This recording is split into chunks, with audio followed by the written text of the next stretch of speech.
Hi, it's Dr. Parikh, and we're on Unit 5 now, so we are past the threshold for halfway, and really digging in deep. So this week is revising, so finishing up with your literature review, while also starting to focus more on the research proposal.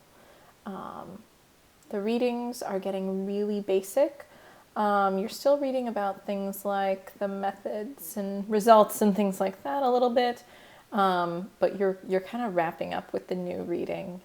Pretty soon it'll be mostly actually rereading things that you've already read, but now that you've gone through this process so far, you can go back to with a fresh eye and kind of be like, oh yeah, now that I've written this, I realize that this applies. Again, the video list is starting to get shorter. You're spending more and more of your class time working on assignments and projects. You do your 6 discussion questions like usual. You're still working on the APA workbook. Again, you're kind of coming on new sections, so looking at the rules that focus on the methods section, the results. You are finishing up your literature review, so you're turning in first a plan of how you're going to revise it, and then by Sunday you turn in your final copy of the literature review.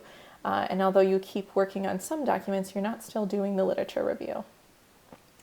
You also start turning in meaningful pieces, like big chunks of your final paper. You turn in a draft of your method, you start outlining and then drafting your results.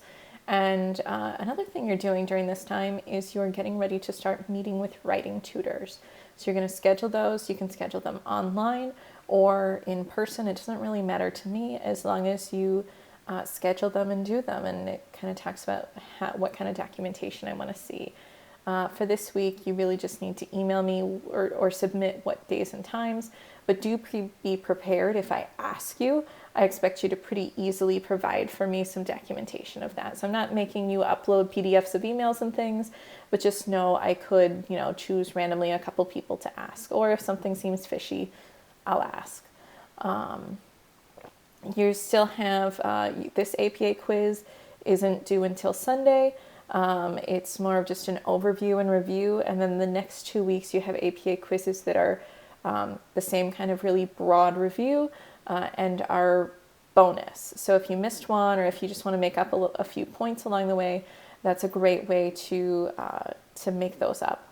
So reminders, we're most of the way through the semester, but speaking of bonus points, I love giving bonus points on discussions. So that's a great place, those discussion forums. So if you are making more than the minimum number of posts, or really it's the replies, the responses. So if you're doing 3, 4, 5 responses, if it looks like you're really digging deep and really trying to give meaningful feedback and engage with other students, I'm more than happy to throw a few extra bonus points. And each of those posts is only worth 6 points, but altogether they're worth over 200 points. So over 20% of your final grade. So make sure you're not blowing them off. They're also a great opportunity for you to dig deeper. You do a lot of watching videos and a lot of applying, but you don't get to do a lot of just sort of processing and discussing what's going on, and a good chance for you to get feedback and get ideas from each other. So really make sure you're taking advantage of that. Another friendly reminder, for the videos you're watching, YouTube actually has a feature where you can run the speed at double time. So I recommend taking one of 2 approaches. Either sit down, focus only on the video, watch it. I would watch it double time if you can, if I'm not talking too fast, but I would put the closed captions on. That's what I find, at least for myself. If I'm really focused, I can often watch a video in double time with the captions on. The captions help me keep up. On the other hand, what I actually probably recommend more is watch it in just normal speed, or even you can slow it down a little bit, but have documents open and be actively working or planning your assignment. Maybe, play a little portion, work on the, pause, work on the assignment, and then go back to it. So I would do one or the other if it were me. Obviously, it's up to you. Some people like to watch them at normal speed, watch them a couple times. Some people like to watch them at normal speed, but kind of do it, maybe run it on your phone while you're on the elliptical or something, to listen to it once, and then maybe play it again when you can watch the video.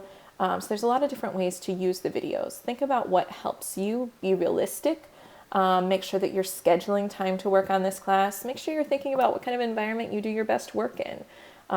If you have typically worked in loud environments, it's probably worth trying working in a quiet one. On the other hand, some people do, I find some things I do really well working in a coffee shop where there's a lot of things going on and I can kind of block it all out.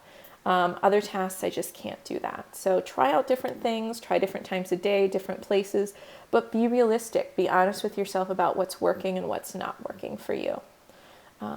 You're getting close to the finish line. You're seeing progress, and you've got 3 weeks, including this week. You can do it.